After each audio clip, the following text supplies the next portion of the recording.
Hi po mga mommies at daddies. Muli po narito si Ginang Jennifer A. Boron, guro ng inyong mga anak para sa Science 3. Gumawa po ako ng maikling video para po maging gabay ninyo kung paano po gagamitin ang module at answer sheets. Handa na po ba kayo? Simulan po natin. Ito po ang itsura ng cover ng inyong module.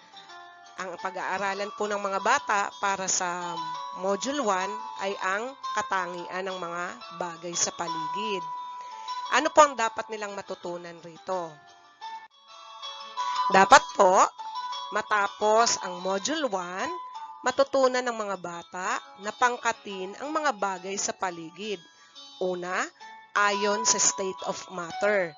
Ito po yung solid, liquid, at gas. Dapat po matutunan nila kung alin ba ang solid, ano ba ang liquid, at alin ba ang gas. Bukod po sa matutunan nila kung ano yon, dapat po kayanin din nila na pangkatin ang mga bagay sa kanilang paligid ayon sa mga katangian nito, tulad ng kulay, hugis, tekstura, sukat, timbang, amoy, lasa, at iba pang katangian ng mga bagay. Paano po gagamitin ang module at answer sheets? Ito po, mga mommies at daddies, ay makikita sa module. Subukin natin. Pag sinabi pong subukin natin, ibig sabihin po, diagnostic test. Pag sinabing diagnostic test, aalamin natin sa pamamagitan ng pagsusulit na ito, ano ba ang natutunan ng mga bata sa kanilang mga nakita, narinig, napanood, nabasa, at karanasan. Kaya kung hindi man po nila ito ma-perfect, natural lamang po iyon. Wala pong problema doon. Kasi nga po, hindi pa ito na ituturo ng guro. Okay po? Sa answer sheet naman po, ang itsura nito ay may nakasulat na subukin natin at mga bilang na 1 to 10. Okay po?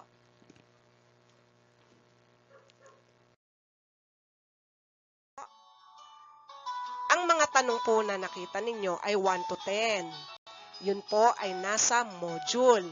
Ito naman po ngayon ay nasa answer sheet. Ang answer sheet po, ganyan lang po ang itsura niya. Nakalagay, subukin natin. Tapos po, may bilang na 1 to 10. Sa mga guhit po na yan, ilalagay nyo ang titik ng tamang sagot. Tandaan po, ang mga panuto ay dapat sundin ng may pag-iingat. Next po, ito po ang kasunod na makikita nyo sa module ng inyong mga anak. Ito naman pong itinuturo ng arrow, yan naman po ang inyong makikita sa answer sheet. Wala na po yung picture ng babae na merong salitang balikan natin. Ang makikita nyo na lamang po doon ay yung balikan natin at yun pong box na 3 na tinuturo ng arrow. Diyan nyo po isusulat ang sagot ng mga bata. Hindi kayo magsusulat, mga bata po. Diyan nyo po ipasusulat ang sagot ng mga bata. Yan naman po ang ating gawain isa. Kung ano po ang nasa module, ay iyon din po ang makikita nyo sa answer sheet. Pero lagi po nating tandaan, ang mga tanong ay nasa module at ang mga sagot ay dapat isulat ng bata sa answer sheet. Ganoon rin po ang gawain 2. Kung ano po ang inyong nakikita sa module, yun din po ang makikita sa answer sheet. Muli po, sa module ang mga tanong, sa answer sheet naman, isusulat ng mga bata ang kanilang sagot. Ikatlong gawain, iyan din po ang itsura ng nasa module. At iyan din ang makikita ninyo sa answer sheet. Ika-4 na gawain, yan din po ang inyong makikita sa module at answer sheet. Tandaan, ang module ay talaan ng mga tanong, samantalang ang mga sagot po ay isusulat po sa answer sheet. Next po, gawain 5. Pareho po ng itsura ang nasa module at nasa answer sheet. Next po, gawain 6. Pareho din po ang makikita nyo sa module at answer sheet. Ito po naman ang pagyamanin natin. Sa pagyamanin natin po, ganyan din po ang makikita nyo sa answer sheet. Sunod po, isagawa natin.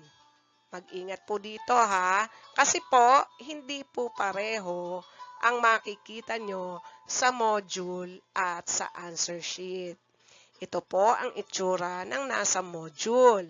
Samantalang sa answer sheet po, ang makikita nyo lamang po doon, mga bilang na 1 to 10, may guhit. Doon nyo po isusulat ang sagot sa mga guhit. Okay? Sunod po. Ito naman po ang tayahin natin. Sa tayahin natin, kabaliktaran po ito ng subukin natin. Bakit po?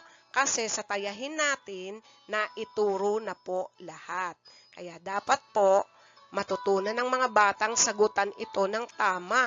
Kasi natutunan na nila sa pagbabasa ng module at natutunan pa nila sa tutorial class. Ganon din, natutunan din nila yan sa kanilang nakita, narinig, napanood, at karanasan. Ang mga bilang po niyan ay 1 to 15.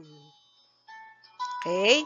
Sa module po, naroon ang mga tanong na 1 to 15, pati ang panuto.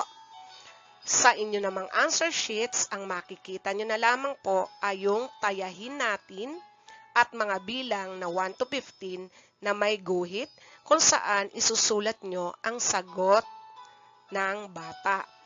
Ulitin ko po, hindi po kayo magsusulat. Susulat ng bata ang sagot sa mga guhit doon sa answer sheet. Okay po? Ayan.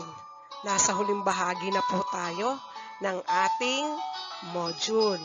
Ito po ang huling bahagi ng ating module, karagdagang gawain.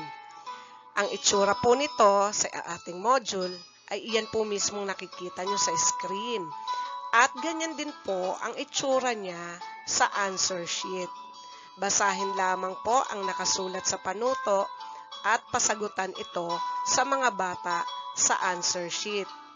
Nawa mga mamis at daddies, nakatulong ako para mabawasan ng kaunti ang inyong alalahanin sa panahong ito. Asahan nyo po na sa ikalawang module natin, igagawa ko po ulit ng gabay kung paano gagamitin ang module at answer sheet. Tandaan po natin, lagi nating kasama ang Diyos sa anumang ating gagawin. Maraming salamat po sa ating lahat.